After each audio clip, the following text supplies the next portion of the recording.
I first came on as a client. So when I walked through those doors, for me immediately, I felt welcomed. And I had been to a couple of the other food banks where it felt very clinical. So you're a name, you're a number, get your stuff and get out. And when I came in here, it did not feel like that. It's about teaching them that people do care about them on a regular basis, and it doesn't just have to be somebody that's related to them and somebody that's a friend. It can be somebody that they barely know, but is trying to show them Christ's love. When I came in, instantly I was overwhelmed because the place was full. It was very rough-looking people. Fear was something that I really had to fight because I felt like, why am I here? What am I doing? My job here is just to love people like Christ would love them. Literally every day I have to make sure I'm filled with love and ready to go and sit down and find out why they're in their situation and how I can best come into their life and come alongside them. When we first started doing it, a lot of them would be like, okay, don't talk to me. Don't pray for me, don't come near me. And then gradually as they get to know you, they know that you have a true heart. It's not just trying to sell them something or trying to get them to change who they are. It's loving them for who they are at that moment, but trying to coach them to show them that there's more to life than just where they are at that moment. So we come in here and we pray and prepare everything for the clients that come in. We're a family. So my heart for them is to make sure that I find out what's going on in their day, what they've been through, if there's something they're struggling with, are they in pain, is there a health issue with them? And so my job is to minister into that. Every day is a different day because we have different volunteers that come in every single day. So some of our volunteers have been clients, so some days are a little bit more challenging than others. The clients are also a challenge. We get different clients in all the time. Right now, we have a bunch of clients coming in from different cities all over the place. So we don't necessarily know what their problems or issues are. So some of them may have higher addiction rates. Some of them may be carrying weapons. So we kind of have to approach everything with caution and kindness. And we feed them, and then we love on them, and we talk to them, and we try to find out a little bit more of their stories, their history, so that we know where we can go.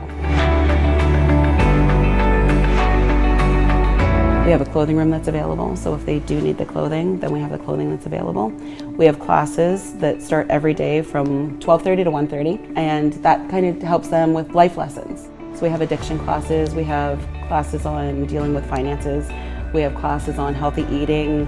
So they're practical, but we try to include Christ in those so that they know that there's somebody else bigger out there that cares for them and loves on them. I'm really blessed because I teach addictions, because I've come out of addictions with my family. So I present Christ to them as an answer. So Jesus is everything, He's the center. I started out with a handful of people and now my class has tripled.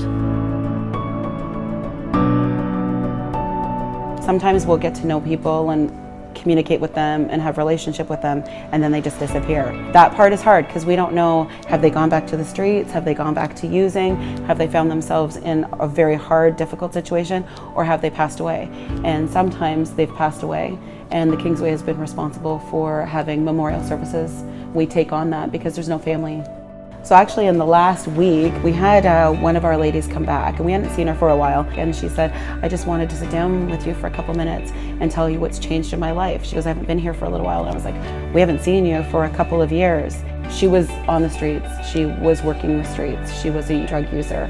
She has been clean for 2 years. She's married. She has her own car. She got her driver's license. She's running her own farm now.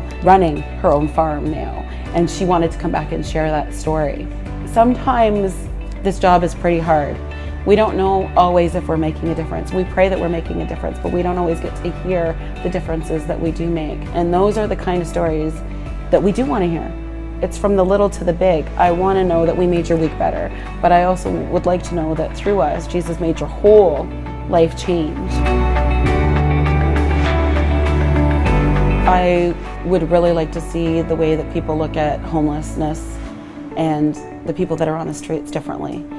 A lot of the clients that we have in here are homeless because of mental health issues, and not because, wow, this looks like a fun place to be. I'm gonna go live on a street corner in a cardboard box. But we would like to provide that place where they have a place before they find their footing, an apartment, a room, something that's clean and they can take care of before they transition onto their own into a home. So my whole heart is transition. My heart is not just leaving people the way they are. I want to see God transition people into an incredible life.